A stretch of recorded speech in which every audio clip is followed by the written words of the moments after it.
Şu aşağıda Kadir bak. Ben varayım da bak. Şu çam var ya.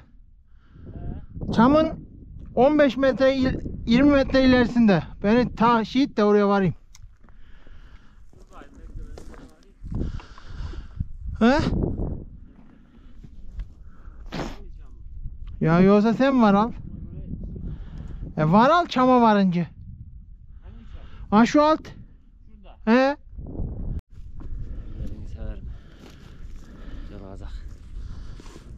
Evet arkadaşlar, güzel bir kuş, güzel bir atış almak nasip oldu. Rastgele. Güzel kuşmuş ha.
Bahar ol.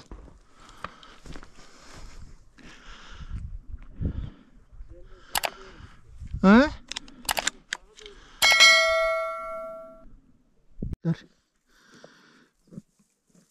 Mükemmel bir kuş. İkinci kuşumuz.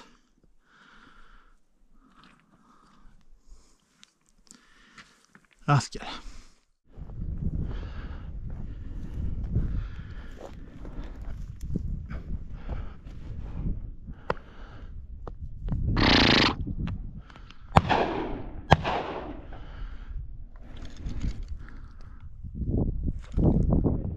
Tamam tamam. Tamam düştü.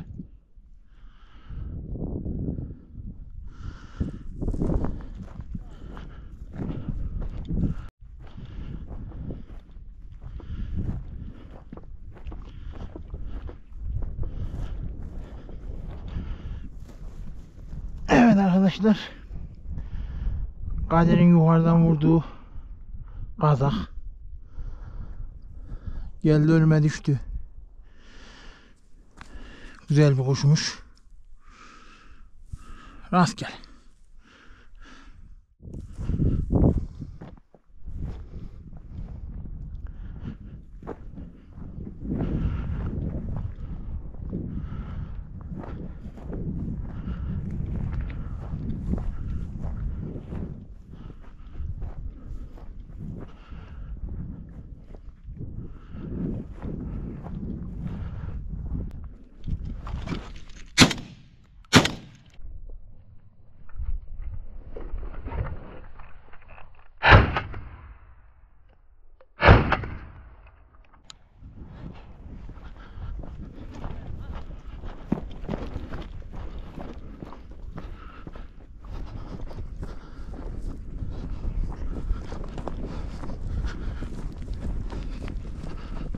Bismillah.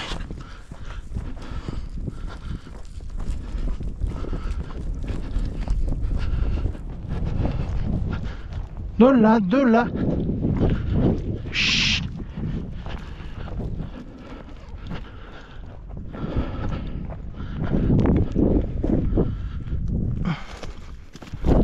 Dur, dur, dur.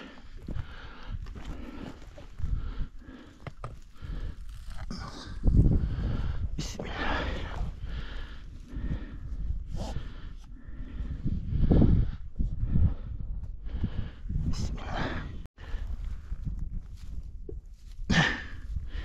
Evet arkadaşlar, tavşanımızın yatağı buradan kalkmış.